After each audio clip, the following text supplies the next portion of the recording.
حضرت دیکھو گناہ بہت سارے ہیں، مسلمان بھائی اس میں ملوث ہے، لیکن کچھ گناہ ایسی ہے جو بہت بڑی ہے جنہیں ہم کچھ بھی نہیں سمجھتے۔ حضرت عوام ابن حوشب رحمہ اللہ بزرگ گزرے ہیں، وہ فرماتے ہیں کہ ان سے منقول ہے کہ 4 باتیں ایسی ہے جو گناہ کرنے کے بعد گناہ سے بھی بدتر ہے۔ ایک تو گناہ کیا، برا کام کیا، ٹھیک نہیں کیا، اور 4 باتیں ایسی ہے جو گناہ سے بھی بری چیز ہے، گناہ سے بھی بدتر ہے۔ کون سی؟ نمبر 1 فرمایا گناہ کو حقیر سمجھنا، گناہ کو چھوٹا سمجھنا۔ دیکھو نا، فرمانی کی طرف نہ دیکھو کہ میں چھوٹا گناہ کر رہا ہوں، اس ذات کی طرف دیکھنا چاہیے جس کی ہم نافرمانی کرتے ہیں، کتنا بڑا پروردگار ہے۔ ایک استاد ایک شاگرد کو کہہ دیتا ہے میرے لیے پانی لے کر آؤ، شاگرد انکار کر لیتا ہے کہ نہیں لاؤں گا۔ دوسرے سے کہتا ہے کہ مجھے 1000 روپے 100 روپے دے دو، وہ بھی انکار کر لیتا ہے۔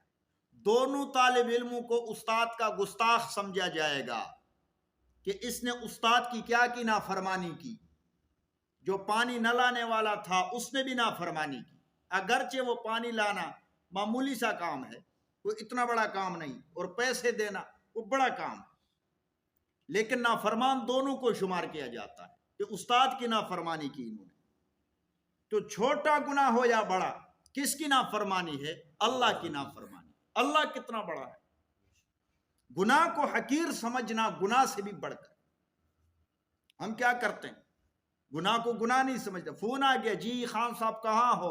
میں گھر پہ نہیں ہوں، پھر اس کو گناہ ہی نہیں سمجھ، جھوٹ بول لیتا، گالی دے دیتا ہے، گناہ کبیرہ ہے، گناہ ہی نہیں سمجھتے۔ اور دوسری چیز اس پر خوش ہونا، اس گناہ پر خوش ہونا جو گناہ کیا، میں نے یہ حرکت کی، اس پر خوش ہوتے، میں نے نعوذ باللہ بدکاری کی، میں نے فلاں کو دھوکہ دیا، 1 لاکھ روپے کی چیز میں نے 2 لاکھ میں بھیج دی، کیوں؟ میں نے دھوکہ دیا، ایسی زبان چلائی میں نے، یہ حرکت کی میں نے۔ تو گناہ پہ خوش ہونا یہ گناہ سے بھی بدتر ہے۔ اور تیسری چیز اس پر اصرار کرنا، بار بار کرتے رہنا وہ گناہ، اس سے رکنا۔ اور چوتھی چیز اس پر اترانا، تکبر کرنا، اس کا بار بار ذکر کرنا۔ یہ بہت سارے عمر رسیدہ لوگوں میں یہ بیماری پائی جاتی ہے۔ نوجوانوں سے کہتے ہیں کہ تمہاری کیا حالت ہے، ہماری جب جوانی تھی نکل جاتے تھے ایسے چوری کے مالٹے اٹھا کر لے آتے، تم کیا ہو بھائی؟ ایک سے میں نے سنا، بہت بڑی عمر کا تھا، تو کہہ رہا تھا کہ تمہاری کیا جوانی ہے، ہم 10 کلومیٹر دور جایا کرتے تھے پیدل مجرے دیکھنے کے لیے، تمہاری کیا ہے؟ تمہاری جوانی تو کچھ بھی نہیں، جب ہم جوان تھے ہم ڈول کے تاپ پہ کس طرح رقص کیا کرتے تھے، تمہیں پتہ اندازہ ہی نہیں، ہم ایسے نچتے تھے۔ تو گناہ پہ اترانا، گناہ پہ غرور کرنا اور اس کا ذکر کرنا، فرماتے ہیں کہ یہ گناہ سے بھی بڑھ کر، ایک تو گناہ کیا ہے، دوسرا گناہ کا ذکر کر رہا ہے، اس پہ خوش ہو رہا ہے، اس پہ تکبر دکھا رہا ہے، غرور دکھا رہا ہے کہ ہم ایسے جرت مند تھے گناہ کرتے کرتے۔ اللہ رب العزت کی جانب سے آزمائشیں ہیں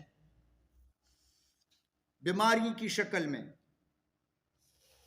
بہت سارے لوگ بیماری کی وجہ سے پریشان ہیں، حکومتی اقدامات کی وجہ سے لوگ پریشان ہوتے ہیں کسی طرح، تو پھر ہم کبھی کسی پہ انگلی اٹھاتے ہیں، کبھی کسی پہ انگلی اٹھاتے ہیں، ہوتا ہے ہمارے اعمال کا نتیجہ۔ ایک روایت میں ہے عن زینب بنت جحش رضی اللہ تعالی عنہ، حضرت زینب بنت جحش رضی اللہ تعالی عنہ سے روایت ہے، وہ قالت فرماتی ہے قیل انہلک وفینا الصالحون، کہ حضور علیہ السلام سے پوچھا گیا کہ کیا ہم ہلاک ہو جائیں گے درا حال ہے کہ ہمارے اندر نیک لوگ موجود ہوں؟ اللہ اللہ کرنے والے موجود ہوں تو ہم ہلاک ہو جائیں گے. یعنی ان نیک لوگوں کی وجہ سے ہمیں محفوظ ہونا چاہیے. تو قال رسول اللہ صلی اللہ علیہ وسلم نے فرمایا نعم جی ہاں اذا کثر الخبث جب گندگی زیادہ ہو جائے. گندگی سے مراد گناہ ہے. جب گناہ بڑھ جائے تو تم ہلاک ہو جاؤ. اللہ تعالیٰ کے حکم کو نہ ماننا یہ تو منافقین کی خاصیت ہے کہ اللہ اور اس کے رسول کی طرف بلاؤ وہ منہ موڑ لیتے. مسلمان وہ ہوتا ہے جو فوراً تسلیم کرے کہ یہ خدا تعالیٰ کا حکم ہے میں نے ماننا ہے. یہ قرآن میرے لیے حضور علیہ الصلوۃ والسلام نے میرے لیے اللہ رب العزت نے مبعوث فرمایا ہے, میرے لیے بھیجا ہے, میں نے اس پہ عمل کرنا ہے. لیکن جو بدبخت ہوتے ہیں 30 پارے قرآن ان کے سامنے ختم کر دو نہیں مانے. تو اللہ رب العزت فرماتے ہیں وَإِذَا قِيلَ لَهُمْ تَعَالَوْا جب ان کو کہا جائے کہ آ جاؤ کہاں إِلَىٰ مَا أَنزَلَ اللَّهُ اس کتاب کی طرف, اس کلام کی طرف جسے اللہ تعالیٰ نے نازل فرمائی ہے. قرآن سے فیصلہ لیتے ہیں, قرآن کے حکم کو مانتے ہیں. وَإِلَى الرَّسُولِ اور اللہ کے رسول کی طرف.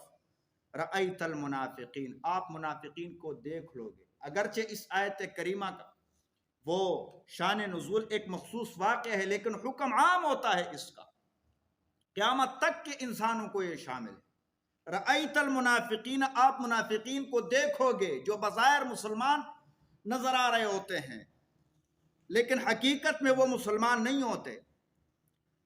یصدون عنک صدودا وہ آپ سے رکیں گے, آپ کے قریب نہیں آئیں گے, اعراض کریں گے, کسی اور سے فیصلہ لیتے ہیں, فلاں سے لیتے ہیں, ادھر چلے جاتے ہیں.